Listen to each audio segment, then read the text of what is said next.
All right. All right, Ray, thank you very much for agreeing to give your kind of share your story with us today. We're glad you wanted to do that. I'm just going to ask the questions and we'll see how it works out, all right? Okay. All right, so Ray, you grew up, from what you've told me, seeing. You had good sight until about 15 years ago. Yeah. Can't you tell us a little bit of how you got where you are and how that started, how you started losing your sight?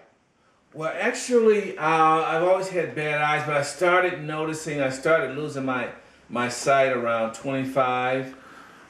And I thought I needed, well, I was having a problem with my eyes, and so I went to an eye doctor in Detroit, which was a large eye center called the Kresge Eye Center. And they told me I had acute glaucoma, which floored me because I had been having regular eye visits and so on and so forth. So the bottom line is that I was misdiagnosed all the way up to 25, which was really a bummer. I was in college at the time, but fortunately, and I'm a late bloomer. I do everything late. So fortunately, I was able to finish. Let me back up. I'm sorry. They sent me to a very good eye specialist in Detroit, and he operated on my left eye. He was an old doctor. He did a beautiful job, and unfortunately he passed before he got to my right eye. That's the only reason why I'm seeing daylight now, is because I had surgery on my left eye. And so I worked, and I've always worked. I worked 2 jobs up until off and on. I had a couple of different businesses up until I was forced to quit my day job, which was working for the school system as a buyer. So I think... So how much sight do you have now, Ray, at all? About 10% in my left eye. Okay. All right. So did I answer your question? yeah, that's great. Okay. That's great. I think I had to stop working at 45. Yeah. All right. So you have about 10% now, but that means you can't really drive or ride or anything, No, drive right. or read or anything like exactly. that. Okay. It's been going down. I had more, but now it's 10%. Okay. And so what can you see? Just light and darkness? It depends. I have 2 days. I have a wax paper day. Today is a wax paper day. If you take a piece of wax paper, put it up to your eyes. Okay. That's how I see. Okay. If you can visually look through wax paper, you see what I'm saying? Or a sandwich bag day, and that's a little clear, correct? Okay. So if you held a little sandwich bag up to your face and look through it, that's the way I see it. Okay, that's great. That helps us understand. All right. So today is a wax paper day. Okay. So as your sight became constantly less over that time, and you initially got hit with that news, did you ever have that question in your mind, kind of like the disciples asked today, why is God punishing me? Why did I do this? God, if you love me, why is this all happening? Do you ever have those days, or not ever, really? Well, yeah, I had those days after I had to stop working. When you're alone with your own thoughts, then you think about all kinds of things, And so, yeah, I thought I asked the Lord, basically, why me? I don't know if I ever got an answer initially.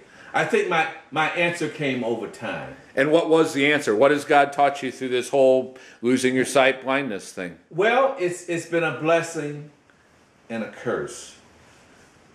The answer I got was that I was being blessed to help raise my daughter, because what it allowed me to do is be at home, and I became a house dad. You know what a house dad is, don't you? He cleans up, he washes dishes and commodes and clothing, and he cooks and takes the dog and all of that stuff. So I was able to do all that, and I loved it. And and my sabbatical was taking my daughter to the bus stop and going to pick her up. And so that's what the Lord allowed me to do when a lot of parents had to go to work, and they couldn't be home with their children. So I was able to fix my daughter her breakfast, take her to the bus stop, pick her up, bring her home, fix her snack, and look after her basically from about 3 or 4 all the way up to now. Okay. So that's what it turned out to be, a blessing. Okay. In that respect, at least that's the way I viewed it. And that's what I think the Lord showed me, that it was a blessing. So how do you Not that I was happy about it. Okay. Well, That's yeah, right. No. It ain't like I get up every morning and I click my heels and say, oh,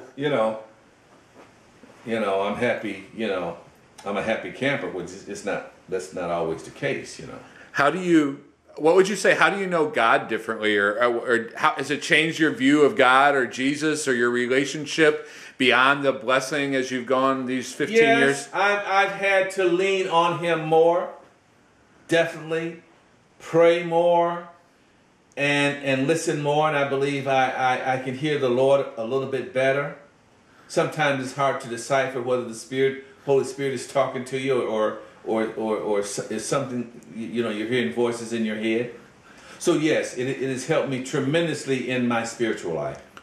Can you say some more about that, Ray? What just in driving you to Jesus more, or? Yeah, I've had to lean on Him more for everything. I mean, because I can't do everything a sighted person can do. So I have to ask the Lord to give me understanding in issues. Even when I moved down here, I asked for understanding. Is this the right, am I doing the right thing? And then I've always been confirmed that I seem to have did the right thing and things work out right, even though it's bumpy. This road isn't going to be easy. It's going to be bumpy.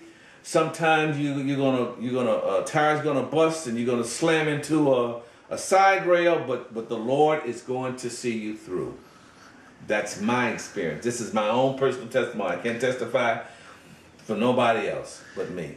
That's interesting, Ray, because Jesus says today to the man we're talking about that the reason for his blindness was that God's power would be displayed through him.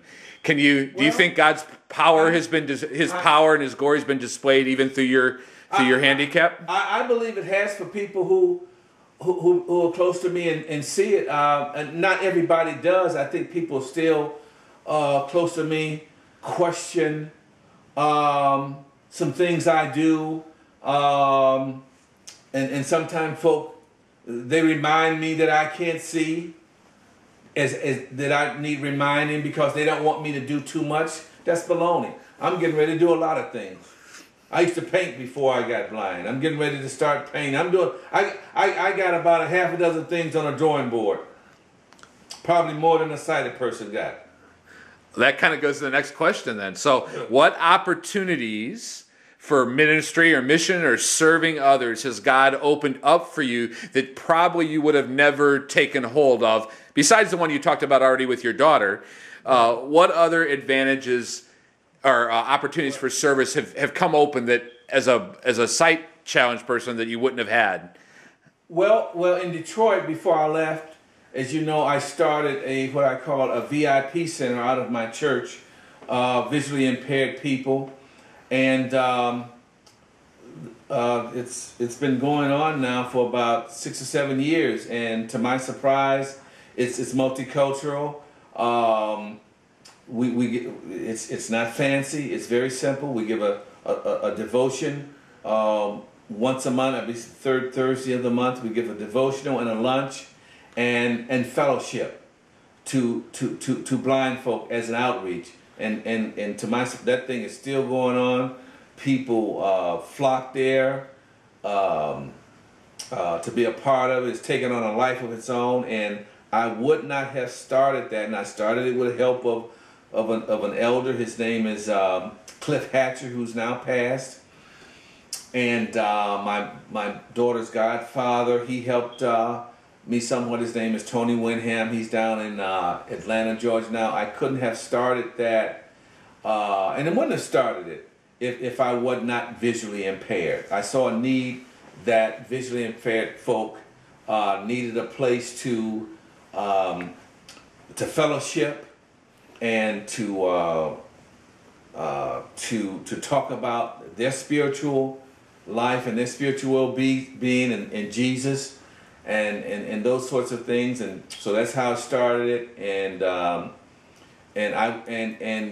along the way, the church became sensitized to the fact that, hey, we've got other folk out here who have some physical challenges. In fact, as time went on, older folk in the church start losing their sight due to age and so forth. So the church began to embrace the outreach center. So it had a ripple effect, and I certainly would not have started if I was not visually impaired. Would not. I'd be like everybody else. See a blind person coming and move out the way and keep on stepping. That's good. I'm just being honest That's with you. That's good. That's awesome. Right? So that's a great lead into kind of my last or almost last question. So if where you're sitting today, 15 years into losing your sight, what would you tell as a blind person? What would you tell people who have sight? What's the one thing you want them to know? That's a good question. I would tell people who have sight, especially now, meaning that we have a lot of soldiers that's going to be matriculating back into society. Trust me, that are going to be maimed in all sorts of ways. I think I would tell sighted people that, and some may have them in their family already, that a little compassion now is going to go a long way, because you just don't know where, no one knows what their own individual situation is going to be. And as Christians, we've got to be compassionate, not to everyone, but to the physically challenged. They have some special needs.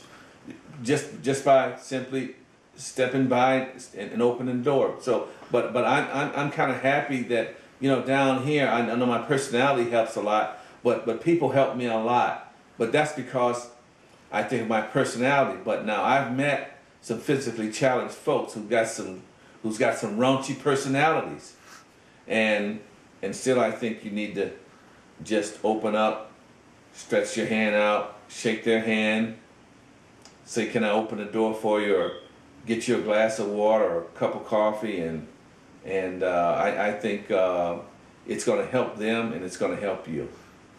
Thank you, Ray. Hey, I just that was really all the questions I had on my sheet, but one more, just as I'm thinking as we kind of wrap up. Jesus walked by that day, and the man born blind, he healed him.